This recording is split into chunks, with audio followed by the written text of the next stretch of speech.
Alright, welcome back everybody. Let's take a look at one of the oldest creatures ever found in D&D, the Ochre Jelly, which you can see right here, which is the original picture of it as far as I can tell going back through the books.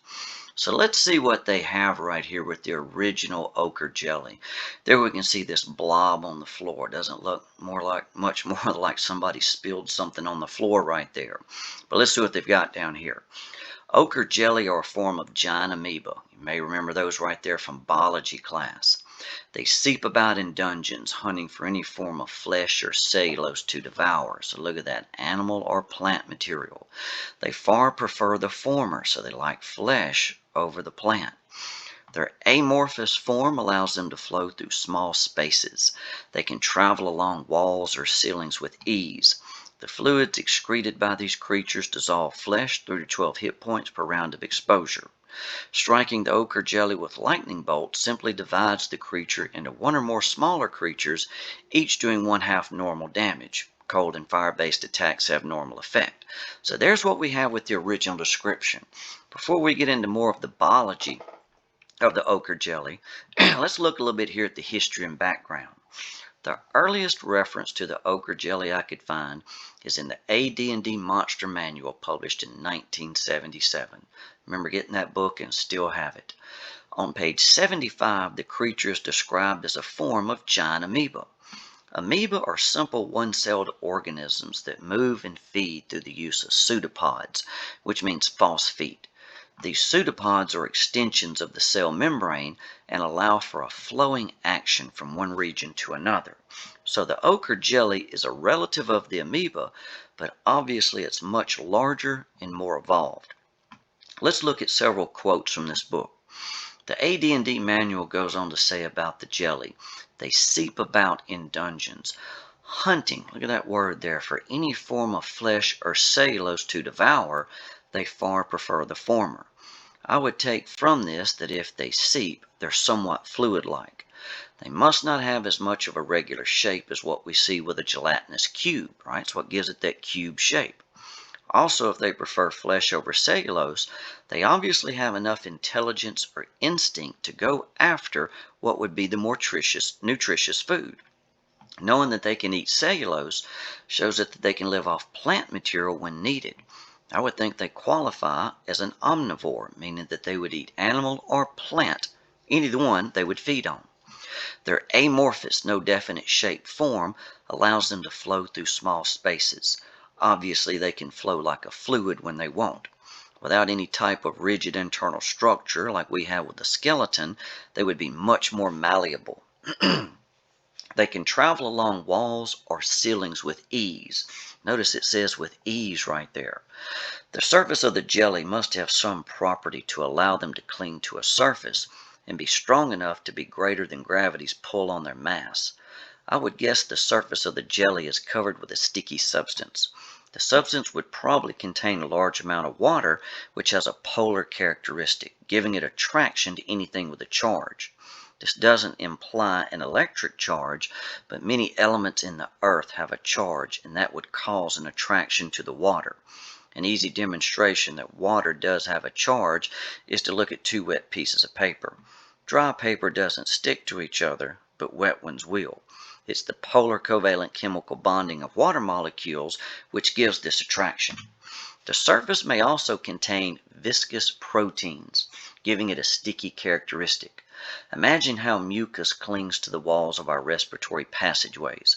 Protein production by the organism could easily produce a sticky protein in the mucus. Proteins like this are used by many organisms for different reasons. We need them to adhere to surfaces like our bronchi, our air passageways, so that they'll catch particles in the air, thus cleaning the air. If you look at a sundew, which is a plant that has a sticky surface, which is used to hold prey, this organism could produce something similar to it. So we see plants and animals making viscous proteins. The fluids excreted by these creatures dissolve flesh.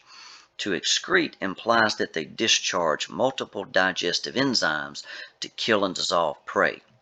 Most people would think this would be an acid, but acids are not good for digestion. Individual digestive secretions would be needed for carbohydrates, proteins, lipids, and nucleic acids for this to be effective. This also implies that the fluids can be released on the surface of the creature, and I would assume the enzymes are also contained within the creature via vesicles. These vesicles would be internalized compartments of digestive enzymes that are moved on to ingested material after they're engulfed. This process of phagocytosis, or cell eating, is used by one-cell organisms like the amoeba, some white blood cells like leukocytes in our bodies, and many other animals. Striking the ochre jelly with lightning bolts simply divides the creature into one or more smaller creatures, each doing one-half normal damage. If lightning doesn't damage the creature, we can assume that it somehow is a conductor of electricity. Living cells will always contain a large amount of water and electrolytes, meaning ions like sodium, calcium, and potassium in water. They are termed electrolytes because they're very good conductors of electricity. Muscle cells and neurons use these ions and more to conduct electric signals. The lightning must exert enough force to separate the organism, but not enough to damage it. And ochre jelly would be a good conductor of electric current between a source of electricity and a conducting receiver. You've probably heard of one person grabbing a weak electric wire and then grabbing someone else, and the second person gets shocked. Humans are good conductors of current because of our water and ion content. Many humans survive lightning strikes, so it's not far-fetched that an ochre jelly would as well if they have a similar composition. In the 3.5 rule monster manual on page 203, it describes the ochre jelly as a creature that seeps along floors, walls, and ceilings with ease. So there again we see it does this easily, squeezing its malleable body under doors and through cracks in search of meals. This implies that the jelly is often flat and pancake-like if it's seeping. So where some oozes keep a shape like a cube, the ochre jelly tends to lie flat. Imagine a thick substance being poured out and mostly flattening over time. I imagine something like pancake batter being poured out. The manual also describes it as a giant dark yellow amoeba, so the yellow is where the ochre comes from in its name. So amoeba and yellow seem to be in the recurring description. An ochre jelly can grow to a diameter of about 15 feet and a thickness of about 6 inches, but can compress its body to fit into cracks as small as 1 inch wide. A typical specimen weighs about 5,600 pounds. Again, we see the ability to fit through small spaces. If a dungeon passage is often 10 feet wide, this creature could cover all of it in width and probably another 5 feet or more in length. Imagine it dropping down from a ceiling and completely covering a person.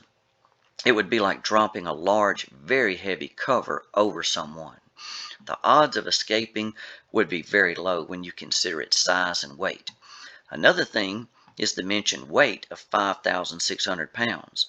If it were to fall down on a human-sized creature, I would think the damage from having something so heavy dropped on it would kill almost anyone. With a mass this great, the ochre jelly is probably much larger than what most people would have imagined. But of course, individuals which are smaller could be encountered. The 5,600 pounds is described as the weight of the average specimens, not the biggest, but just the average. Unusually large ones could be 10,000 pounds or more. Now we're talking about a very large organism occupying a very large space. Imagine how much room they would occupy on a combat playing surface in D&D. An ochre jelly attempts to envelop and squeeze its prey.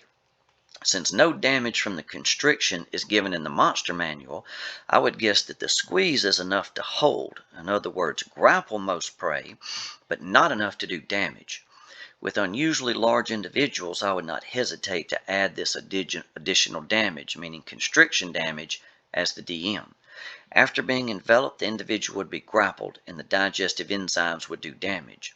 The manual does say acid damage, but again, acid is not effective in dissolving flesh. I think they mean digestive enzymes, but acid damage for gameplay would be just fine. Now we move on to the 5.0 picture and rules right here. In the 5.0 rules monster manual on page 241, they're described as yellowish blobs. So now we finally see where that ochre comes from right there. That can slide under doors and through narrow cracks in pursuit of creatures to devour. It goes on to say they have enough bestial cunning. So look at that. Beast cunning to avoid large groups of enemies. So it won't just run into a group of 50 people and attack. And ochre jelly follows at a safe distance as it pursues its meal. An amoeba must be a good organism to compare it to, but the ochre jelly must be more advanced, since it's so much larger and seems to exhibit enough intelligence that it doesn't attack large groups and likes to stalk a single prey item. So this is more like a wolf stalking its prey. The manual goes on to add, its digestive enzymes dissolve flesh quickly but have no effect on other substances such as bone, wood, and metal. Now in the 5.0 Monster Manual, they've moved away from acid to digestive enzymes. The digestive enzymes are a more sensible description. One thing odd is the bone not being digested. Bone is a tissue, but obviously not the same as flesh, implying skeletal muscle. Digestive enzymes of our body will break down bone, but I guess we are to assume the enzymes of the jelly lack this ability. The lack of enzymes for wood and metal tells us that armor, weapons, and similar material won't be damaged during combat with the ochre jelly. The ochre jelly must be very similar to the cells found in animals, possessing internal organ-like structures called organelles. These organelles are like workstations. They all have separate functions, but they work together. This is similar to the way organs within our bodies have separate functions, but they all work together to keep the organism alive. Let's look a little bit at movement of an ochre jelly. Organisms in the jelly family don't have appendages, that is to say upper and lower limbs like we see in mammals, but they can produce an appendage-like structure called a pseudopod when needed. The outer layer of the ochre jelly will project outward in the desired direction, forming an elongated structure called a pseudopod. In Latin, pseudopod means false feet, and since they are the locomotive structures of the ochre jelly, that's an appropriate name. Here we can see one right here in this picture. As the pseudopod is projected, the remaining mass of the ooze will flow into it, thus giving it movement. With the pseudopod also being described as a weapon of attack, the jelly must be able to produce a pseudopod at a much faster rate than what an amoeba could. So ordinarily these pseudopods probably ordinarily form slowly and they flow into it moving, but evidently they can produce one rapidly too. Normal pseudopod creation is achieved as an organic molecule called an actin protein is produced. Actin is also an abundant protein in muscle and is largely responsible for muscle contraction. As actin polymers grow, the membrane of the cell is pushed forward. Ochre jellies must contain an enzyme which allows for a much more rapid development of actin. This would allow for a pseudopod to lash out and do damage as a bludgeoning weapon in special cases. Since the creature has a slow movement speed, 10 feet, I'll assume that most pseudopod formation is slow. Fast when it needs it, but usually slow. Since the jelly doesn't possess any skeletal-like structure, it can change its form into any shape needed. This lack of any internal rigid structures and consisting largely of water allows them to have their amorphous shape. According to the 5e Monster Manual, this allows the ochre jelly to move through a space as small as 1 inch. Imagine them flowing slowly through a tiny hole like a thin gelatin being poured. So let's look at feeding here. The ochre jelly will consume practically any organic material. If it's living, they'll eat it. Plant or animal will be consumed, but since the tissues of animals contain more nutrients, that's what they prefer as prey. Any such organic material can be digested and used in the chemical reactions needed for normal metabolism. After finding prey, the ochre jelly will lash out, if needed, with one of its pseudopods and attempt to stun or kill it. The pseudopod can form and strike quickly, so the attack would be like that of a snake striking at a mouse. After stunning or killing the prey, the jelly will roll over it and engulf it in a process called phagocytosis or cell eating. After the prey is ingested, in other words, internalized, the cell will move packets of internal digestive enzymes called lysosomes over the organism. These digestive enzymes will break down the organic molecules of flesh, but not bone. Wood, metal, and other materials will be left behind. The jelly is driven by instinct, but does have enough cunning to attempt to find a single prey over a larger number. It may follow a group of individuals and wait until one is alone. It's at that time when it has more advantage and it'll attack. So that's definitely going to be best for its survival. Let's talk a little bit about their anatomy and physiology. The appearance of an ochre jelly will be that of a yellowish blob like we see here. Since it doesn't have any rigid internal structure, it has no fixed shape. As the creature moves from one area to another, its shape constantly changes to fit the surface it's on. The outer layer of the ochre jelly is a cell membrane composed of proteins and lipids.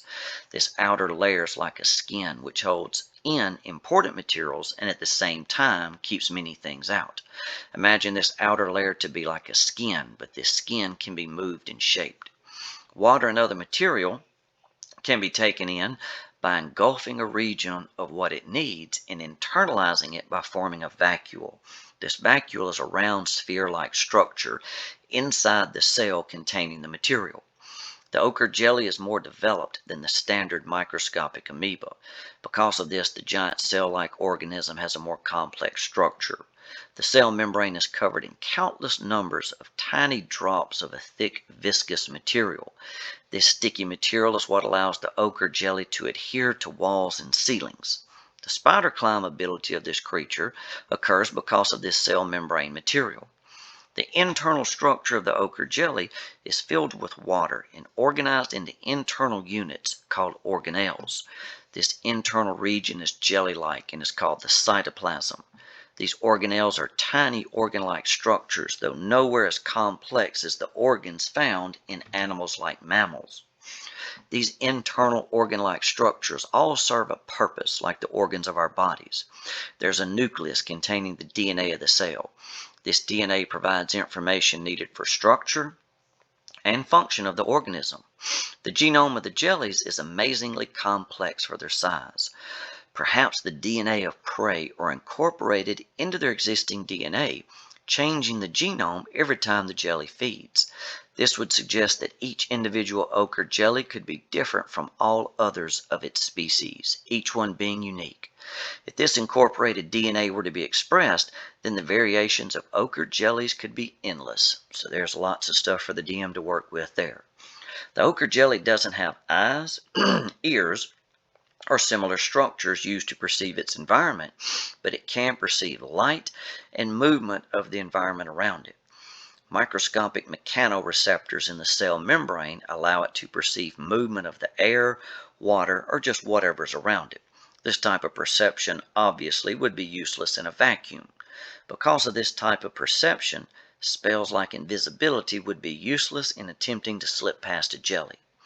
Ochre jellies also have chemoreceptors in the plasma membrane, which can perceive minute amounts of chemicals. This is similar to how we smell by perceiving chemicals in our environment. The ochre jelly also has a type of sensory receptor called thermoreceptors, which allow it to perceive temperature. The temperature of a nearby warm body could be perceived by the thermoreceptors. All of these special receptors give the ochre jelly its 60-foot blind sight ability. The creature does require the swapping of gases for normal metabolism to occur. Oxygen will diffuse into the cell from a high to low area, and carbon dioxide will diffuse out by the same method. 5.0 rules list the ochre jelly as being resistant to acid damage. This is normally achieved by a living surface secreting a viscous mucus, which is very alkaline. The high viscosity will make it thick and sticky, while the alkaline environment will protect it from acids. Most all proteins have a negative charge, so if the mucus contains a high quantity of proteins, and it does, then the negative proteins would neutralize the positive hydrogen in the acids, thus giving resistance. The mucus lining around stomachs works in this way. Let's look a little at habitat. Where do they like to live? Ochre jellies prefer dark, damp environments. A freshwater environment is also preferable to them. The underground world is perfect for it since the temperature is constant and humidity is high. Most caves have a temperature between 50 and 70 degrees Fahrenheit, and they tend to be very damp as water seeps down from above. Being above ground during daylight hours would cause the sun to dry the jelly out, resulting in death. In addition, the temperature may be too hot for a jelly. Temperature is one of the most important variables when it comes to life and its normal functions. If it finds itself in a hostile environment like one which is dry and hot and it can't escape, it'll form a protective ball called a cyst. These cysts may not be recognizable as anything living until the jelly lashes out to attack. They may appear as large yellowish rocks during this time. There's something for the DM to use right there. Let's look a little bit at vulnerabilities. It would be best to attack an ochre jelly with fire, cold, or bludgeoning weapons. Sudden changes in temperature tend to denature, meaning they change the shape of proteins needed for life, and that will result in death. So the fire and cold makes sense. Bludgeoning weapons won't cause the ochre jelly to split, where slicing weapons, of course, will. And then lastly, let's mention a little about reproduction. Ochre jellies reproduce by a process called binary fission. In binary fission, the cell divides its contents equally between the two new cells called daughter cells.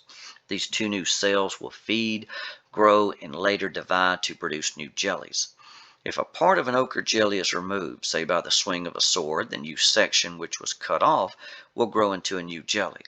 Multiple attacks will result in multiple fission, thus creating numerous smaller jellies.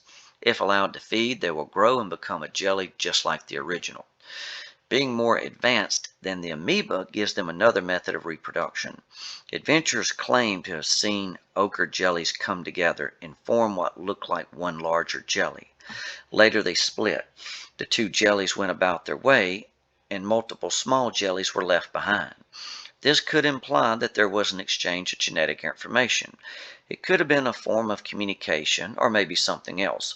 Whether this is another form of reproduction has not yet been verified. So there's the information we have on the biology of the ochre jelly. I hope you enjoyed this little video. Until next time, good luck and good gaming.